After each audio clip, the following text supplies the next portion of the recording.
Hey there, this is Phil. Welcome back to the show. This is the Phil Vischer Podcast. I am here with Sky Jitani. Hello. Hi, Sky. And Caitlin Beatty. Hey, Phil. Hi, Caitlin. How are you? Good to see you. Good. Good to see you. Glad you're back. Christian's not here. She'll be here next week, I believe. She's back next week. Okay. Yeah. Hey, it's a podcast. What do you know? Hey, it's a podcast. And we got video. Hey, it's a podcast. So lend an ear. The Phil Vischer Podcast starts right here. Oh, we'll talk to Sky. Hi. And Caitlin, too. Out of the blue. We've got no guest not here for you. Hey, it's a podcast, so lend an ear. The Phil Vischer Podcast starts right here. The Phil Vischer Podcast starts right here. All right, Caitlin's here to bring us some stories from Christianity Today. One of the stories from Christianity Today is Caitlin. Oh, gosh. This is her last podcast. She's leaving. She's going off to do new and exciting things in other places. Maybe not in Illinois. We don't know. Maybe not in Illinois. Only the Lord knows. Only the Lord knows. So. Oh, and Taco the Bell, who's calling in. Sorry. That's the other big news. Yeah, Taco has been reincarnated. It's a miracle. We have a new Taco the Bell. The old one passed away. But behold, the new is come. The old is gone. So thank you for all your condolences on Facebook for those who saw the obituary. Is that really all the time we're going to spend on Caitlin? And No, Yeah, now I've already been overshadowed by your phone. Now we're going. But in more important news, he's an original cast member of the Phil Vischer Show. Sky has a new phone. How's your phone, Caitlin? Is it also leaving with you? I think I'm gonna. I phone? can't separate from it, so I think I'm gonna purchase it. Okay, well, why don't you Okay. share with everybody What are you going to do? The actual news. the actual Yeah. news? What are you going to do? Yes. Well, my last day at Christianity Today will be October 7th, so a little less than 2 weeks from today. Are they going to have a commemorative issue? Baby pictures? Yeah. First words. With you, I see you on the cover with the dates of your employment. Like I've died. Yeah. Right. Yeah. I've died to CT. Well, Yeah. in a way, Life is filled with little deaths in progression. that's so uplifting. And then little births. Yes. And then the moment of after the birth. The afterbirth. Yeah. I don't know where this analogy is going. Yeah, let's Phil. bring it back. Okay. Well, so I've been at CT for almost 10 years, so it is. Yeah. I've had a good experience. long I've learned time. a lot. Been grown as an editor, writer. It's just time. So you're going to go to start a company. No, You're an entrepreneur. no, I don't You're want gonna- to start. you're Are you gonna- a writer? Would you say you're a writer? If Yeah. you had to define yourself in one word. Communicator. Oh, okay, that's good. That's good. So that can actually apply. So speaking. Yeah. want- So the rest of the year, I'll do speaking related to my book and probably do some freelance, and then start. What do you want to do more of, and what do you want to do less of going forward? Well, I already know the less one Okay. right off the top of my head. Okay. My spiritual gift is not managing people. Really? I don't have that gift either. I don't think Sky does either. Like, I think I'm just too self-oriented. I'm kind of like, figure it out. Just do it. Just do it yourself. Why do I have to tell you what to do? What I want to do more I of think that's is typical more. of writers. Also, we tend to be more solitary. Yeah. Kind of Yeah. creatures. I think what I want more of is like an experience of risk, more entrepreneur, or okay. trying something new. Being CT part wasn't of risky something enough new. for you? You want to. CT is a very solid, stable organization. You want risk, but without the management of people. Yes. Okay. Well, going independent is certainly both of those. Yeah. So there you go. Yeah. Well, congratulations. If anyone needs a freelance writer or Oh, speaker, I didn't tell him to say this. CaitlinBeatty.com. How do we get Yes. a hold of? Yeah. Have you, Let's just ding it again. do you own your won't work URL? for you. Do you have CaitlinBeatty.com? Yes. Oh, that's good. Yes. Okay. But you're doing hermeneutics. Does that mean your time at hermeneutics is done? Yeah, so we're actually transitioning that just to be called CT Women. okay. And that actually debuts this week. So I'll help with the transition, Okay. but then step away from that too. Well, and you were instrumental in starting hermeneutics. Yes. So it's kind of fitting that Yeah. your time is done. Hermeneutics as Delivered a it to brand a Yes. name new is done. chapter. Yes. And now, Well, congratulations on 10 years. congratulations. And I we've worked on some projects together when I was there, and it was a lot of fun. And I think your contribution to the voice of the magazine was really, really important. You could tell. Yes. Yeah, cool. Well, and not just in bringing hermeneutics and really thoughtful women writers and thinkers into the fold, but younger perspective, more vibrancy. I've heard from a number of people they feel the last couple of years of CT have been really, really strong, and no doubt. And they typically named Caitlin Beatty when they said that, right? Although they probably said Beatty. Well, that's not our fault. Well, correct them. I will. If you did more podcasting, then people would know how to pronounce your name. That's right. See, if you're just going to write a magazine, Right. Nobody knows. Right. Nobody knows. Okay, Caitlin's brought some stories. After tweaking 29 verses, Bible translation becomes the unchanging Word of God. The English Standard Version. Not a parody title. It's not. It sounds like it could be. It's not in the Babylon Bee. The English Standard Version received its final update this summer. What? Do you know how many updates it's had? I think like 17. No, 17 years after it was first authored. It's been out for 17 years. Like 300 something? What? Updates? No, it doesn't say. I don't know. Oh, I don't know. I I don't know know. if this is the first one, the 10th one. Don't they have have to publish like an edition, like in the Addendum? like when you Yeah, well, yeah. on I'm the sure inside. if I had my ESV in front of me, I'm sure I could open it up and see what version it is. But here's the important part. Here's the important part, Sky. The Translation Oversight Committee, in its latest update, changed 52 words in 29 verses out of more than 755,000 words across more than 31,000 verses. And now they will never change another word. They have frozen the text, unchanged forever in perpetuity. All that means is that if Crossway ever Yeah. wants to do another Bible translation, they're going Yeah. to have to start from scratch and do a new translation. They're not going to monkey around with the With ESV. the ESV. Yeah. They'll create a new translation. Right. Not going to monkey with the ESV. I mean, isn't it funny to say, Now we're done. now this is like a crass way of describing what they've done. I know that what the updates and the changes they've made have taken a lot of expertise and scholarship. Yeah. Isn't it a little bit funny to say, now that we're done tinkering with the text, it will be the unchanging Word of God? Yeah, well, they didn't say that. They didn't say unchanged. Well, That's that it'll CT's exist- headline. that it'll That's what exist you in guys said. perpetuity. Yes. Yeah, in perpetuity. the English Standard Version in perpetuity Do you will think be that's this because- translation. Do you think that's because they want to be able to say, when whims of culture and fashion say, oh, now you need to go gender neutral, or Yes. now you need to do this? And I they mean, can not just say, that they would ever do that. Sorry, it's closed. Yeah, I mean, they explicitly reference the KJV as wanting to be similar to the KJV in that Right. Which It which has not then been updated. CT It's not points been- out that the King James version is only the copyright is held by the Church of England or the English Crown, and that's actually the only territory where the copyright holds. So anyone else can change the KJV. Right. Hence the new KJV. And, yeah. So they want to be more like the royal KJV right, in England. right. So, that's cool. Is this? I'm good with that. I don't know. This I mean, what do you what? Are you just good with as- that? I'm just curious, what translation do y'all read? I actually read the ESV. I usually do too. Yeah, Although I like I'll the ESV. engage others as well. But there were like 29 I'm verses. non-monogamous when it comes to my There translations. were like 29 verses that I was really annoyed with, and I hope those are the 29 they tweaked. You know, some of them were in Genesis too. When it comes to, Well, do we want to talk about that? Yeah, you want the verses? here's the thing that I found curious about the article. Yeah. Crossway as a publisher, and the ESV in particular, is a very popular translation among the young, restless, and reformed crowd. Yes. The Gospel Coalition crowd, and those who are complementarian in their views of Yeah.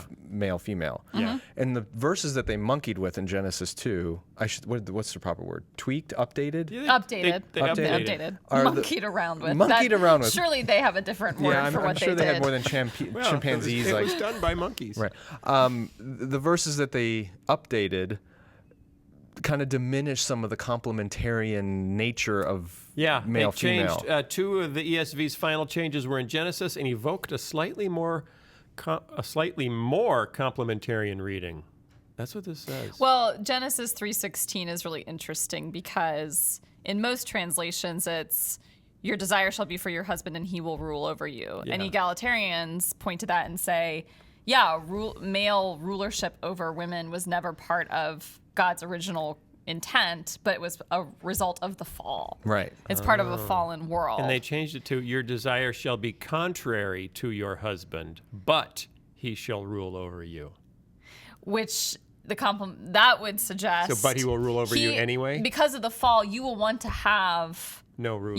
You will want to be contrary to your husband, Yeah. but he will hold you in authority. He will still rule over you. And yet he will rule over you. Yeah. So Okay, so it's more complementary. it's more complementarian. Okay. Okay. But whatever. I mean, isn't it just the case that we all have our pet translations, and we Mine's a monkey. We are drawn to Yeah. the translations that sound the best to our ideology. I mean, I have used the ESV, but I will always be an NIV.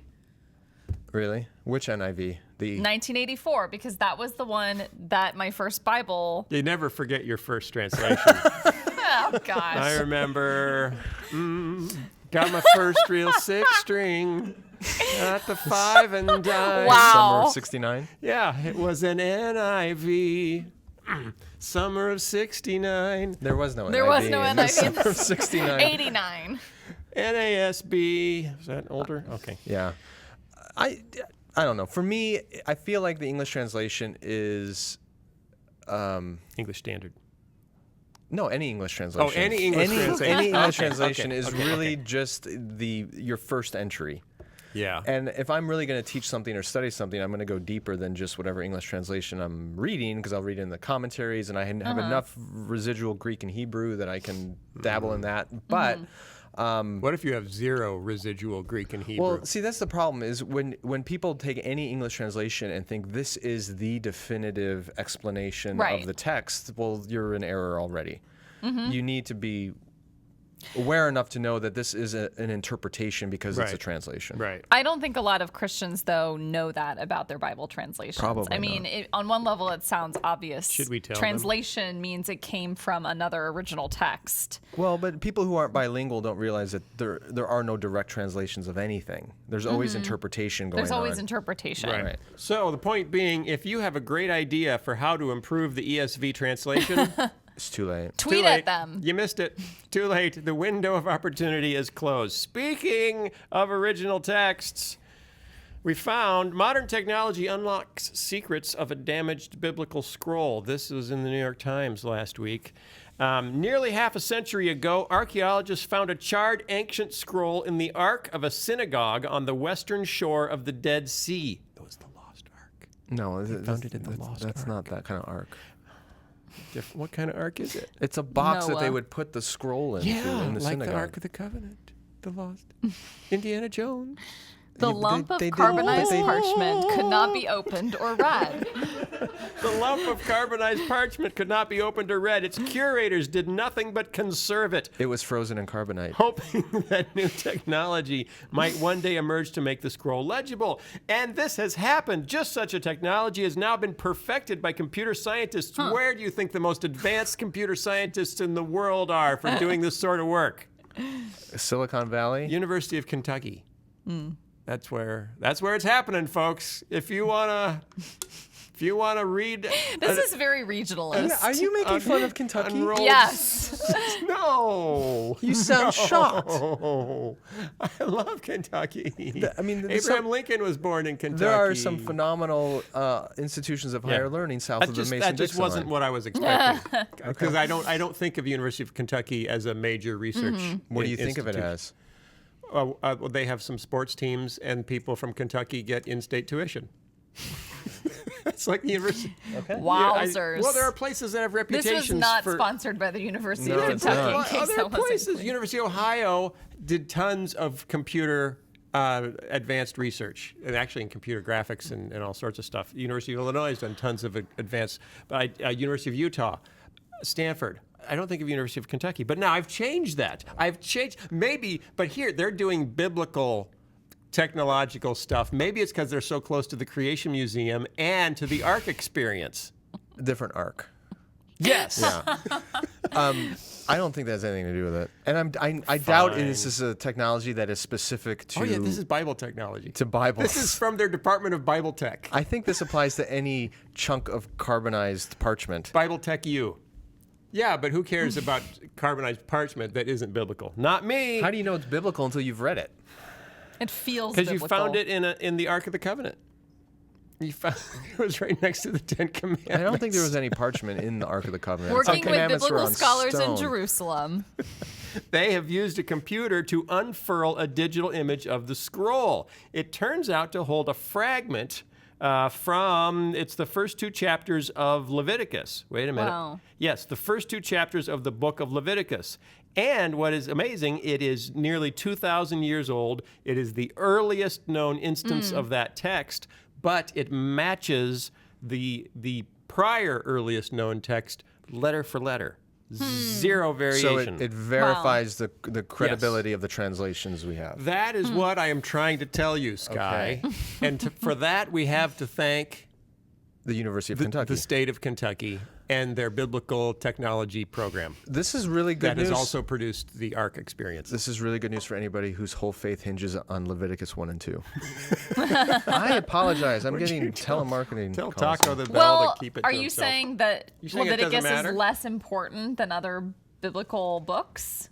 Other books of the Bible? Am I getting called out here? Yeah, I think so. I just want to I'm understand saying your view of the scriptural authority, Sky. I think it is more critical for a believer to have an understanding, say, of John chapters 1 and 2 than Leviticus 1 and 2. Yes, I will say that. I'm very uncomfortable with pitting I'm not saying sections of the Bible against each other and not saying pitting that some them are against more each other. important than others. Deathmatch. I'm not- Leviticus, John. Or fight creating to a the death. hierarchy, creating a hierarchy. Yeah, you created of a hierarchy. importance. Sky. I will give prominence to the message and story of Jesus Christ. Well, the message and story of Jesus Christ is actually throughout the Bible, and if you've read Yeah. the Jesus Storybook Bible, you would When know you were that. a I will say child. this message and story of Jesus Christ really only makes sense within the context of an Old Testament culture. Yeah. So you Right. need to know that. I'm not denying the importance of that at Yeah. all. I'm just saying. My point, do you know what my point is? Maybe No, we were you- wondering, you what don't is even it? care. Is that it's nice when science helps us actually trust what we have in our hands in modern Bibles more. Yes. I think that's nice. I think that's good too. Now, Thank you very I don't much. want to open a can of worms. But it is pretty cool now that they can find a scroll that's too damaged, too fragile to unroll, and still read it. I thought you were going to say something else when you said too damaged. What? Never mind. Don't even. What? The scroll. I mean, I Okay. think it's pretty. Work with us. I am. Sky. Work with us. It's a great story. I'm so glad you shared it. Hasn't there been a lot of research done on the historical reliability of the scriptural text? yes. This is in terms of how the texts match Yes, one another. but here's the Yeah. interesting thing: is Uh-oh. most critics today are not accusing right. the biblical translation of not being accurate. Their criticism is that it is accurate.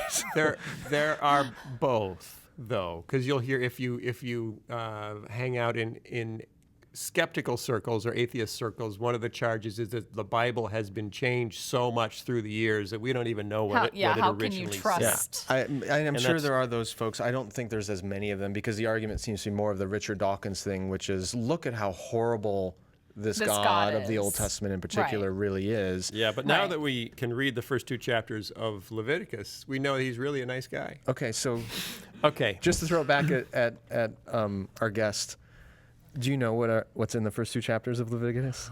No, I don't. Well, then how critical could it be to your faith? Do you know what is there? Hey. I know stuff.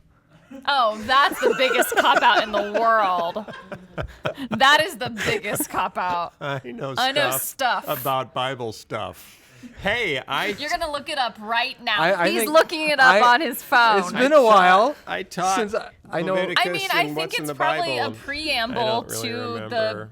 the hundreds of laws that were given Okay, to the it begins with the Israelites. laws of burnt offerings, Those are good ones. And it ended up on a burnt scroll. and then chapter 2 are the laws of grain offerings.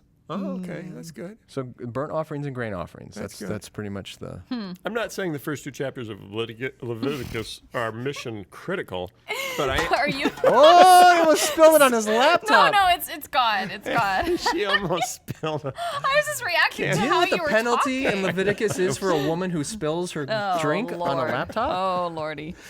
I'm just saying it's nice to have more data supporting the reliability of the text. Yes. That's all I'm going to say. I agree with Scott. And now I'm not gonna- Scott. I'm gonna move I on. agree with Phil. I do not disagree. I'm going to move on to my next story before Sky can say anything else. Thank you. Because he's raining on my textual criticism parade. Did you know that Christian radio is booming? This just in from Christianity It's Today. usually playing very softly. But there's more Christian radio stations now than ever before. Are we supposed to be It's probably excited? just because there's more radio stations than ever before. So, like, proportionately. Oh, go. You're messing with me. Okay, sorry. Yeah, that is actually accurate. Are there more radio stations? There are, because they just opened up in the last year low power FM. They granted out a whole bunch of new low power FM licenses because they realized after doing research that they would not interfere with high power FM licenses in distant cities. So in other words, they're duplicating more frequency numbers, but in small markets. Okay. So, is this because radio receiving technology is more precise, so you can tune into exactly that frequency? You know, the in a way- article in Christianity Today didn't really dive that deeply into the technical side. Because I'm wondering why they weren't able to do this before. They thought it would create interference. I don't know. Maybe it is. Maybe we can dial it in digitally more accurately now, because we don't have to. Remember in the cars where I you used do. to save, you used to pull out the button to save one and then push it in really hard, and then it would slide the little red needle over. Yeah, analog tuning. That's pretty much gone. And like boom boxes, some boom boxes still might have analog tuning. I don't know, but that's beside the point. Small power. Low power FM radio stations, the signals don't reach farther than about 3.5 miles. That's it. Yeah, so think Wheaton College's radio station. Only people for within example. a 3.5 mile. Yeah. Is that Wheaton circumference. College's deal? Yeah, something like that. Yeah, it's not much more than that. Not a lot of power Wow. there. Huh? No, it's an LPFM. There are a lot of educational stations that are low power. But the count has now doubled. There were nearly 750 new stations joining the market since 2014. Why can't we get one? I think we might reach more people already. Yeah. That's probably true. I think there are more people listening to one of our podcasts than listening to Wheaton's radio station right now. I would. Ooh, No, that- hey, you're I'm not throwing it down. down. I am not throwing it down. I'm just saying that. I'm just what I'm saying. He knows stuff. Of the 750 new radio stations joining the market, more than 2/3 of stations classified them into one of 5 categories, and of those, half are religious or Christian. So And we assume that religious probably means Christian. this is America. It's a Christian nation. Right. Okay. I just have never heard like a Jewish radio station before. Hey, we'll be right back after this message. Thank you. Thank you. How about a Muslim radio station, Phil?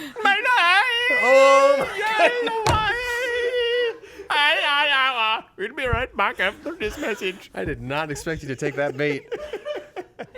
But I did. Well, How you call- Buddhist? How about Buddhist? We'll be right back after this message.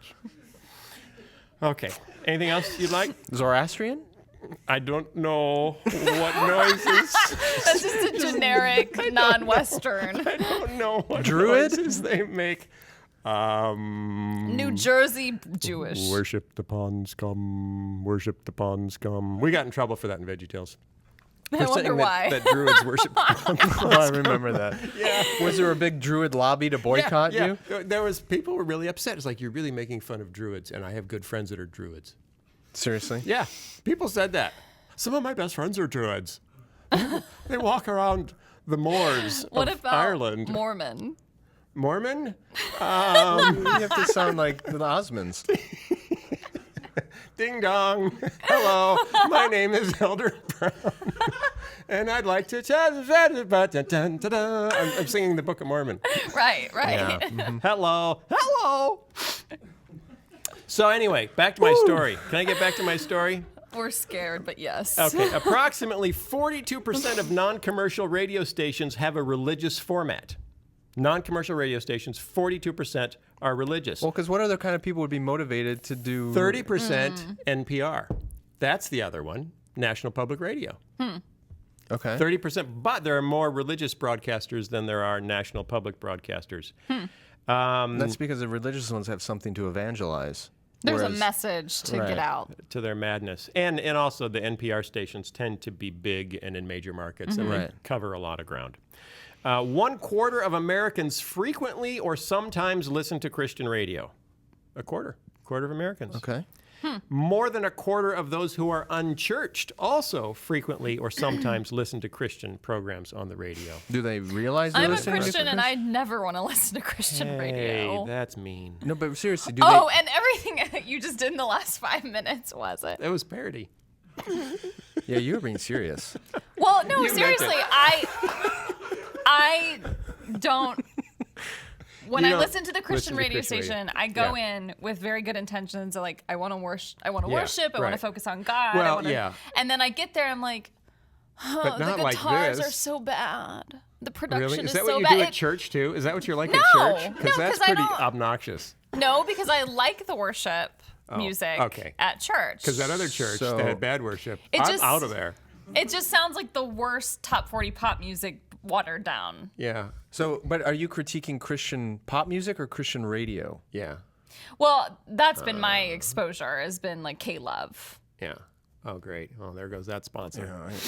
You are not sponsored by K-Love. What, you don't think we Could could be. get K-Love? So this is interesting. How show you. often do you consume Christian-based media in the following formats? Okay. What percentage of Americans frequently listen to Christian podcasts? All Americans. All Americans. What percentage? 10%? 4. 4%? 4% of So you're Americans. saying there's growth potential. We have growth potential.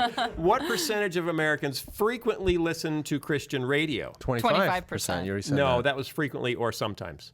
Just Oh, just 17%. 10%. Oh. 10% frequently listen, 17% You know, sometimes I bet over listen. time those two are going to flip-flop. The number of people on the radio is going to go down and podcasting is going Oh, to go yeah, up. that might happen. That's true. But not music. You don't listen to music on podcasts. No. That's not how it works, Guy. I know. What percentage Except of stupid Americans ukuleles. frequently read Christian books? 20%. No. 10. 10, exactly. What do you think they're Same reading? as radio. They're not reading. The average American reads less than one book a year. And this is interesting. What percentage of Americans frequently watches Christian television? 15. Frequently. 15. Wait. No, it's lower than that. Wouldn't you say? Less than 10%. Oh, I know. It's less than 10%. 8. Ooh. Price is right. So, But now this is interesting. 24% of Americans say they sometimes watch Christian television. Yeah, that's as they're flipping past it and they see the No, gold that's gilded not chairs and stuff. That's That's not, not how the- sometimes watches. yeah, that's not how the survey you would have have to broken stop it out. flipping. Sometimes to be a sometimes. Yeah, sometimes I'm flipping and I stop because I cannot believe what I'm seeing. And I'm I don't like, think that- look I at don't think that. that's what they mean. It's I kind of don't like think that's what they it's mean. the same reason I slow down on don't- the highway when there's a I wreck. don't think that's what they mean. Sky, I think you're shaping this in a very bad way. All right. Okay, so television, this is interesting. 8% of Americans frequently, 24% of Americans sometimes. That, if I'm doing my math correctly, that means 32%, 1/3 of Americans sometimes watch Christian television. Okay. I don't even. What is Christian television? Exactly. See, that's not. I would I think guess most people it's have no like idea what it is. TBN. Yeah, Well, it's look at, like, TBN, it's Daystar. Joel Osteen is huge. Or the Oh, Joel Catholic Osteen. Yeah. channel. You're watching Joel Osteen, you're watching Joyce Meyer, you're What watching... happened to that Catholic yoga nun woman? She died finally. Mother Did she- Angelica? Yeah, is that her name? Yeah, she died recently. Yeah, I wanted to make a puppet of her because she was so squeezably soft. It doesn't work for you She was like Charmin. or me. Oh, I silenced it. Sorry. okay, Because okay. it was ringing. Did you ever meet her? No, I don't think she was real. I think she was an animatronic. So her power just gave out. 4 out of 5 Christian radio listeners said spiritual growth is the main reason they tune in. That's interesting. They want to grow spiritually. And that's what They recognize. Well, they and need to do something. I'm also noting that if you compare these statistics with like church attendance, this is something Yeah. you can like dabble in on your own individual Right, time. It doesn't right. take any community. There's it doesn't less take commitment, you less don't bump cost. into I strangers. can get something out of this Yeah. on my own. I do find it fascinating, and this is not just true of radio or TV, but in general, a lot of Americans have bought in this idea that I can grow spiritually with no cost. That there's Yeah, there's right. nothing required of Right. me. It's on my terms with no commitment, and I will grow. And even in the church, and when we call people up to a higher level of engagement or sacrifice or whatever, it's I'm out of here. Right. It's I don't have ridiculous. time. Right. So I think it's kind of a fascinating phenomenon What does it tell you? that we're Americans. That you should probably write a book about it. I think I did. Oh. That's my first the book. div- The Divine Commodity, available Divine at Commodity. skyjatani.com. Ding! Okay. Also, these people are flipping on the radio in order to hear worship music, 79%. They want to hear worship music. And to be encouraged, 77%. I want to be encouraged. I'm going to turn on the radio. I'm wondering how much of this is parents in the car A lot of it with their is. kids, and they just don't want to a lot of risk it. Safe for flipping the to whole the top family. 40 channel. Yes. Safe for the whole family. It's like this is Close I don't have to worry. Close to half of Christian radio listeners said they were likely to leave. I don't think that means leave the car. I think it means leave the station if a radio host had an angry or negative tone. But that's true Positive and safe and for encouraging. the whole family. Yeah, Yes. there you go. That's what Like we we want should from maybe Christian create radio. a radio station that has a very encouraging word in it, like love, let's say. Do you think it's different? Okay, K-Love. Do you think, or fish? Do you think it's different for Christian books? No. Okay, that's primarily the same motive. I think when you look at the best-selling Christian books, they tend to be self-help, Yeah. saccharine, Popular. Populist. Yeah, populist, easy to digest. It's very similar. Okay, Christian television, is it different? I think that's just spectacle. I don't think it's that Spectacle. different. Like that It's dude's primarily gonna preaching. heal that I mean, guy, and that guy's gonna fall down and Yeah. wiggle around. But when you again, Just like you the NFL. look. But again, look at the or biggest. the presidential debates. Look at the biggest Christian media figure. It's Joel Osteen. Yeah. And a lot. Don't be Of, jealous. I don't even consider myself in the same league as a Joel Osteen. But, I know. Don't be jealous. But his messaging and his persona and all that fits that very. He's not an angry, loud, oh no, bombastic he's voice, very, right? very Oh, yeah. He's nice. calm. He's calm sweet, and mellow. He's kind. He's a bath with Epsom salt. That's what he is. Yeah, but those salts, they can do bad His things. smile Salty. We're is. supposed to be salt. But it's also not. It's glowing. not. Yeah. What I find again strange about this is Mark Galley, editor of CT, wrote a book called Jesus, Mean and Wild, Yeah. and how our popular understanding of what we think Jesus is like is very different than what the Gospels actually reveal. So when you Right. take these presentations of popular Christianity on the radio or television and compare them to what you actually read in the Gospels, it's Jesus was not this soft, meek, mild, That's why we saccharine don't kind read of the Gospels. We listen to Christian radio and watch Christian television. I'm guessing Because there's it gives actually. us a more accurate picture of Jesus. Right. I'm guessing that there's actually not a lot of Jesus in Joel Osteen's books. Like he's maybe he's not a central character in Well, Jesus. In I don't know that. Joel But Osteen's I'm not gonna go there. the problem is, and this is true everywhere, not just America, Jesus has become a Rorschach test, where we just take that name and that image and project into it That's our it. That's your cultural. next book, Rorschach Jesus. Rorschach Jesus. Okay. I wrote a chapter about it Rorschach in Jesus. With, but Rorschach. Jumping the Rorschach. Jesus, comma. okay. I'm trying to help. I'm just doing a little This is- brainstorming. I don't- Yeah, We're there are brainstorming. no bad ideas. No, there are no bad ideas. Yes, there are. Only dumb ideas. Okay. Roar. When does we got more great stories? We got more great stories. When does praying in public make others uncomfortable? Like when I don't Someone did a understand the survey. question. Someone did a survey. Okay. Okay. In what? The question was, and here's what they were trying to find out in their When does survey. praying? What kind of praying? Like at midnight? In Like the morning? In public? Right. That's what I don't I understand. don't mind you praying on the sidewalk, but not at midnight. I'm trying to listen to Jewish radio here. So there's got to be somewhere. I'm at Brooklyn. There's Jewish radio. Yeah, yeah. Hava Nagila. Okay. So, in public. Well, do they mean just Christian praying, or is this Here's- like Muslims putting on the prayer Okay. mats? What public displays of faith are off-putting? Christians who engage in a given religious act often misjudge the comfort levels of those around them. Oh, this is like one of my kids who thinks it's completely acceptable to pick their nose in public and Yes. no one will be disturbed by So it. here's which one? I can't say. 1, 2, 3, 4, 5, 6, 7, 8, 9, 10. 10 questions. Here's the percentage of Christians who expect others to be uncomfortable. Like, oh, if I do that in public, it'll make people uncomfortable. And then the share of agnostics and atheists who actually are uncomfortable if you do this. Okay. Okay, you ready? Okay, bringing up my religion with someone. I'm talking to my atheist friend. I bring up my religion. What percentage of Christians think, oh, that's going to make them uncomfortable? 60%. Only a quarter. Only a quarter.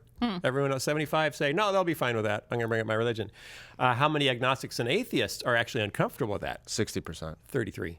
Oh. Okay. Well, I'm just Ask estimating ask everything. about your religion, identical. Ask it, hey, what religion are you? Quarter of Christians think that will make them uncomfortable. A third of atheists and agnostics actually say So it we are will. making people more uncomfortable than we realize. In that By a case, little yes. bit. By a little bit. It's Now, not terribly off. Pray with a physical object. And I don't mean baseball bat. Yeah, what does that mean? I think it means There's- rosary. I think praying a rosary in public. Praying Or with one a of those physical little, like, object. cross- The guy who stones. did the survey is Catholic. Actually, he's atheist converted to Catholicism. So that's interesting. Okay. What's his name?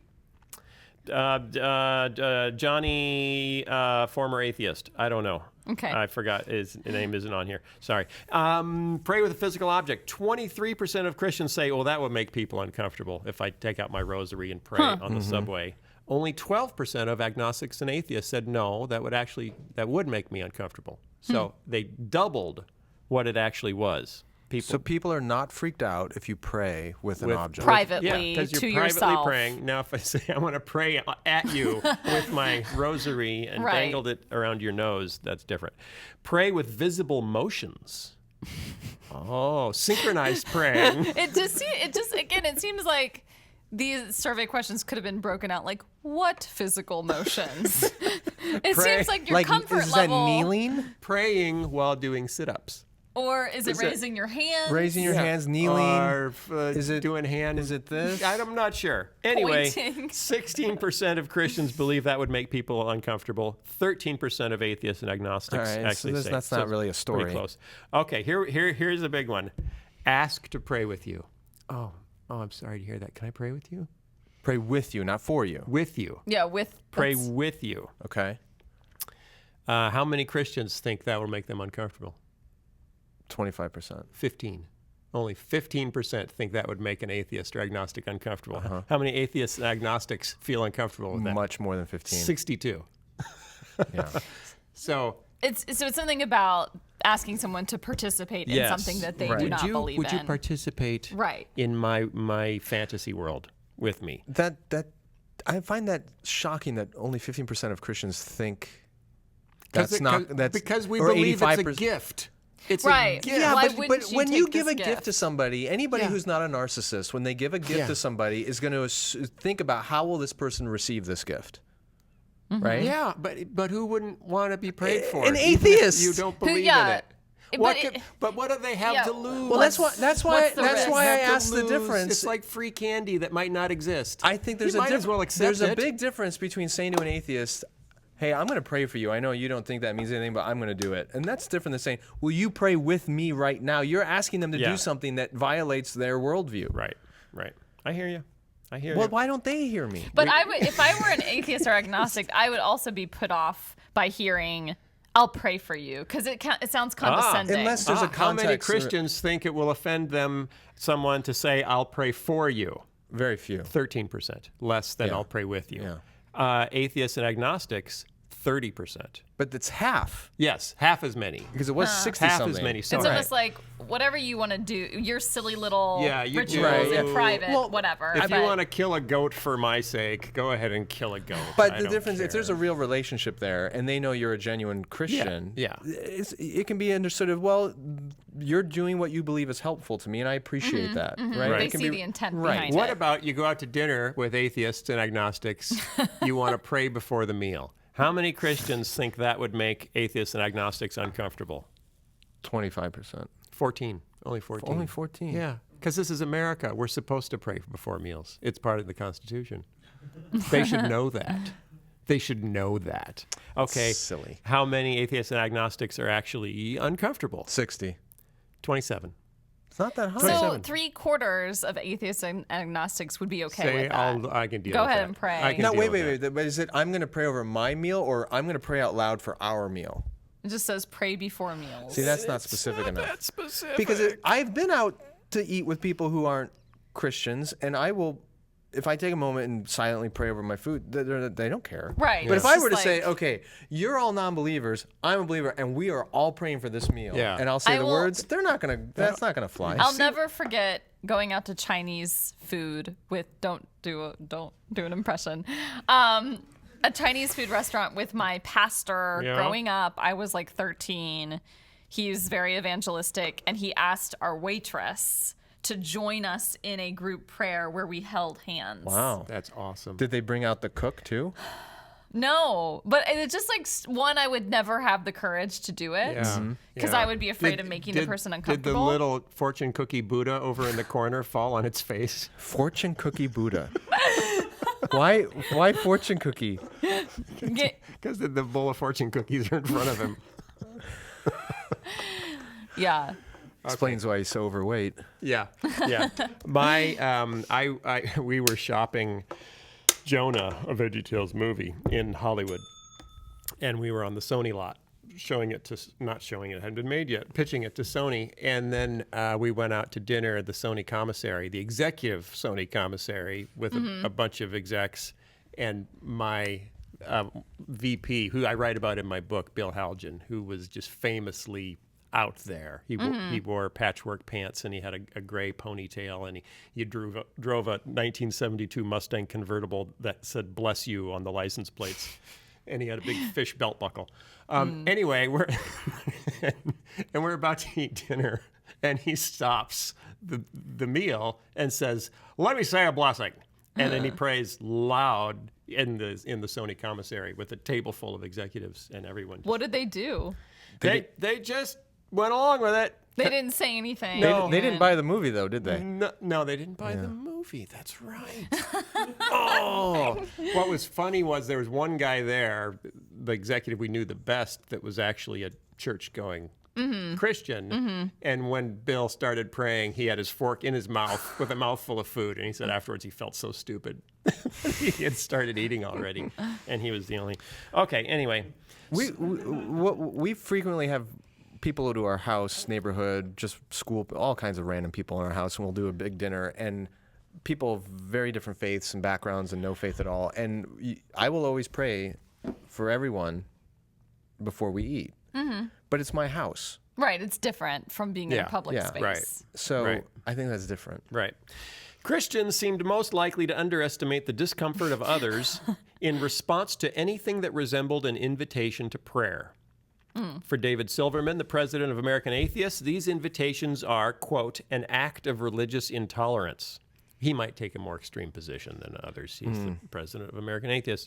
When a Christian says, I'll pray for you, Silverman hears, you're different from me and I'll pray for you to change. Even if a religious person isn't praying for Silverman's conversion, he feels backed into a corner. If I say thank you, I'm legitimizing their religion.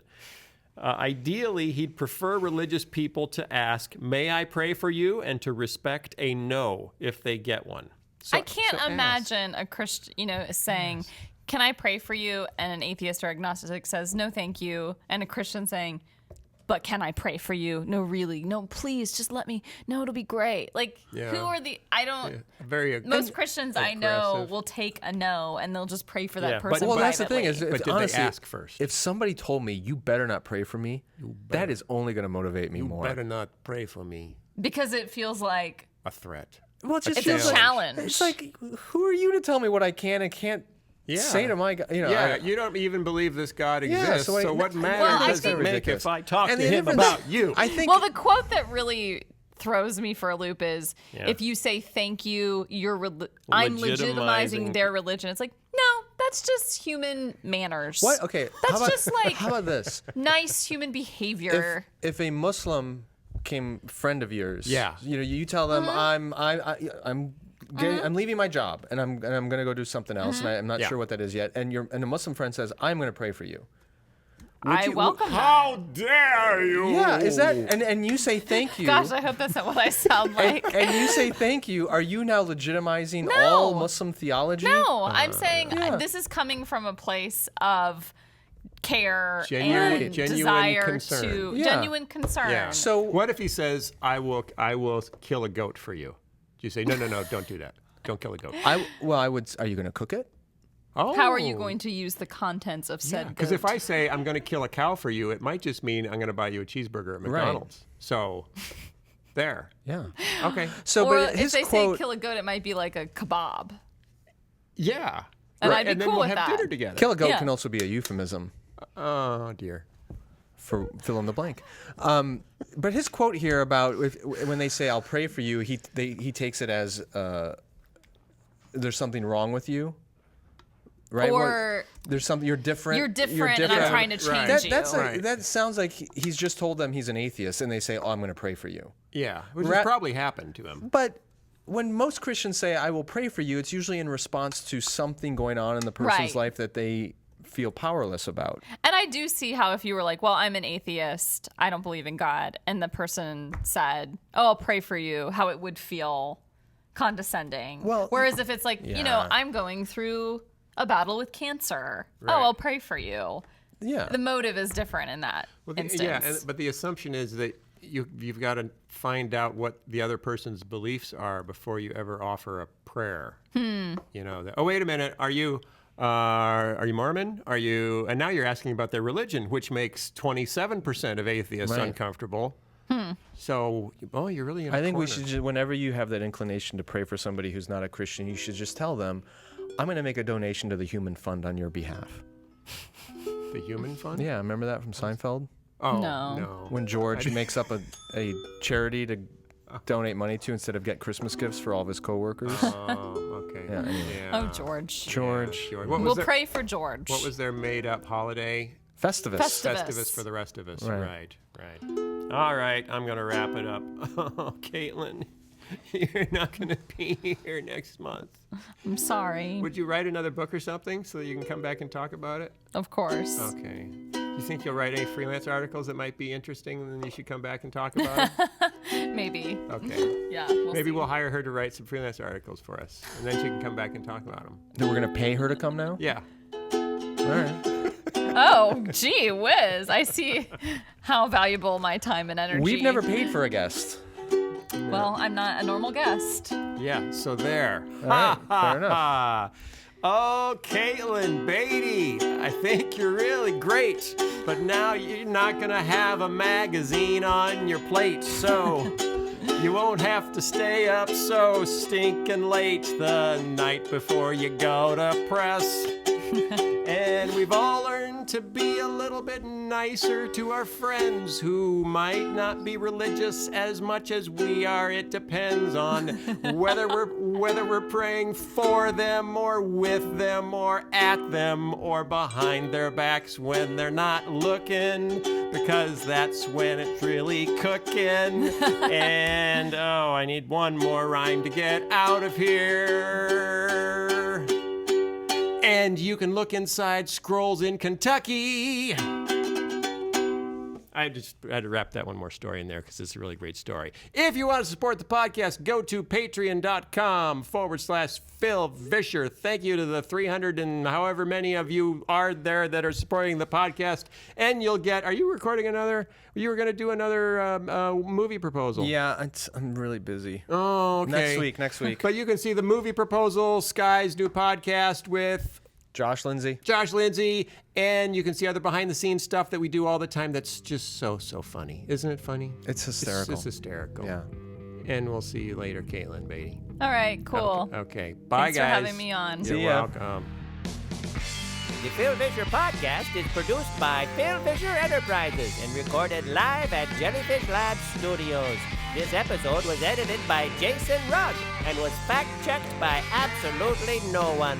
For more information, go to philfisher.com.